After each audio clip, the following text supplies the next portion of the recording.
Welcome to Viewpoint on Ukraine Today, where we are joined by Dana Pavlychko, the director of the Osnovy publishing house.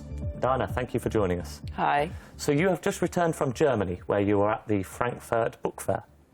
Yes, indeed. It's the biggest fair for book rights in the world. It's the most exciting and important event of its kind. I saw that there were more than 270,000 people that attended. Is that right? Yeah, most of them were professional visitors. Tuesday, Friday is open for trade visitors, and Saturday, Sunday is open to, everyone else. So tons of local Germans come, and many are dressed in costumes, book fans. So it's a really cool place to be. Great. So people are going there to purchase the rights to books to take back to their native country and publish in their native language.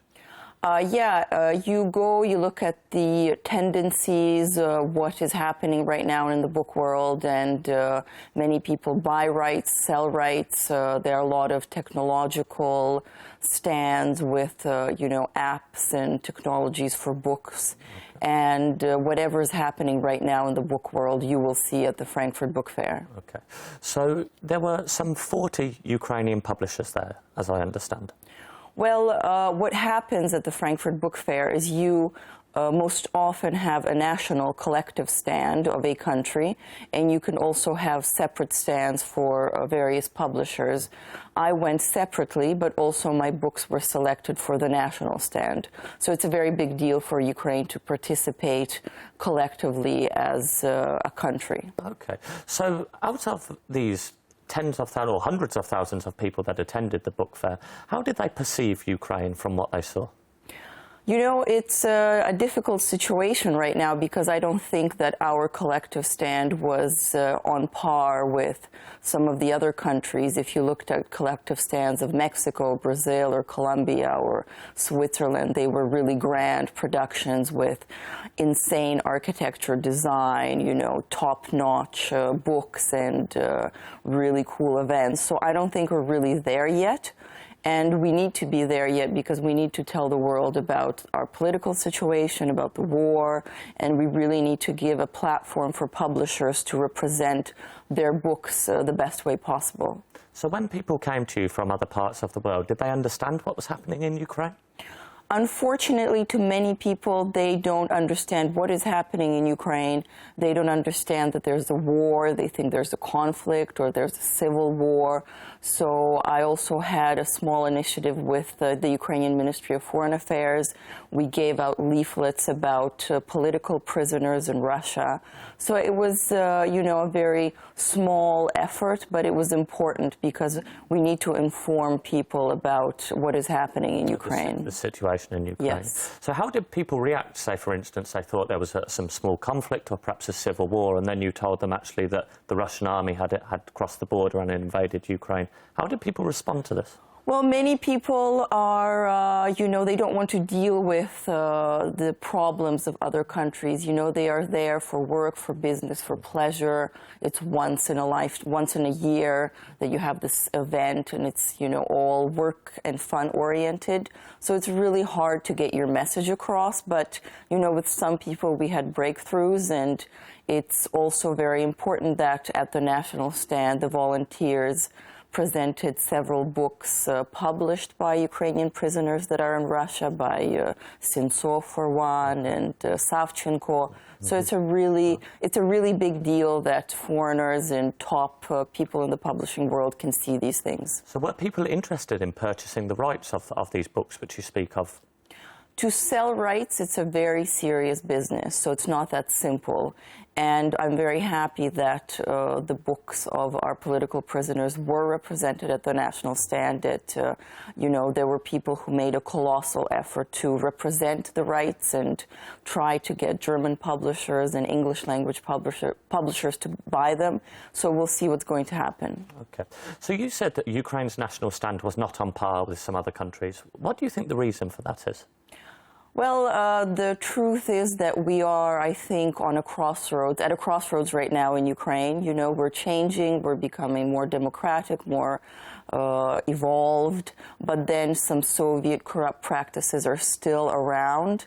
And even in the publishing world, there are some interests who want to keep the status quo and they want to, maybe steal some of the money that should be spent on top-notch international representation of Ukraine. So what I have seen is that the volunteers really made this collective stand possible, and the government officials that are representing our book authority made, everything possible to, damage their effort. So since the fair, the Minister of Economy has said the fair was a success, but you would say that was not down to him and his team at all. This was actually down to a team of volunteers. Recently, we have seen a press release made by the Minister of Culture saying that the participation of Ukraine in the fair was a coup and it was a success, and obviously it is quite a cynical, I think, statement, because everything that was done by volunteers who are very qualified and do everything really professionally and really give their life to promote the Ukrainian book effort abroad. And then the Minister of Culture decided to take it upon himself to say that the government is responsible for the success. But the fight keeps on, and I think that soon more qualified people will take the reins of the book authority. Okay. So what do you think about the future of publishing in Ukraine?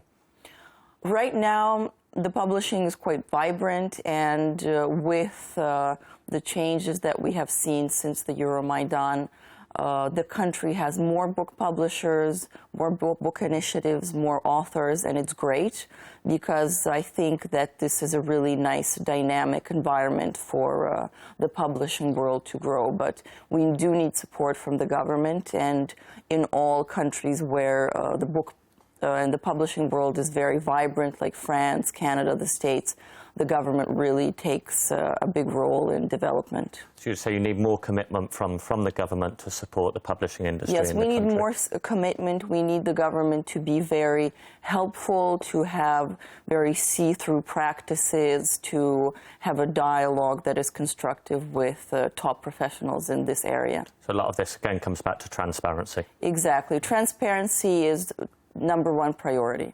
Okay. So we've had some 18 months of war in the country now. How would you say this has affected writers in the country? Well, I think culture develops the best when there is an economic boom, and we've seen this tendency throughout the centuries, in Renaissance Europe or in many other countries and many other continents. So unfortunately, when there's war and there's the economic crisis, it's hard for literary talent to develop. Many books are published about the political situation, and that is unfortunately sad because all our books are about the war or the hardship. And I do hope that the war will be over and we will have a vibrant economy. And only in an economy that is vibrant we can have true talent that will sprout. Okay. Have you seen the Euromaidan and the conflict which came after? Have you seen this influencing culture in a positive way? I think that it gave people the opportunity to be free, to not fear, to create more products, to create more books, and definitely this has changed Ukraine a lot for the better. But we are still, have a long road ahead of us. Okay. And just one final question. In the world which we live in today, where we are surrounded by technology, one does not need to go to a shop and physically purchase a book. We can take our phone or our tablet, and within seconds we're able to purchase and then begin reading a book. How do you see this as future goes on and as technology progresses? How do you see this affecting publishing? Is it something that the publishing industry can embrace? Basically, the electronic world prolonged reading and publishing, so it's great that we have all these gadgets and we have, the technological progress. But the printed book will not disappear. It's still very much around. And if you go to these big trade fairs, you can see that the printed book is very much alive, and there's a huge market for the printed book. Okay, so as technology progresses, this will assist publishing, but again, people will still demand real... Yeah, indeed, indeed. They will still demand the printed books. That are people who love reading actual books. Then there are people who love having the, let's say, a Kindle or a Kobo. So it is just another medium for reading, which is great. You yourself, would you take a book or a Kindle? I have both. I have a lot of printed books on art, on photography, design, but then I read mostly on the Kindle. Fantastic. That is all we have time for. Dana, thank you very much for joining us. You have been watching Viewpoint on Ukraine Today, where we have been joined by Dana Pavlychko, the director of the Osnovy publishing house. Thank you for watching.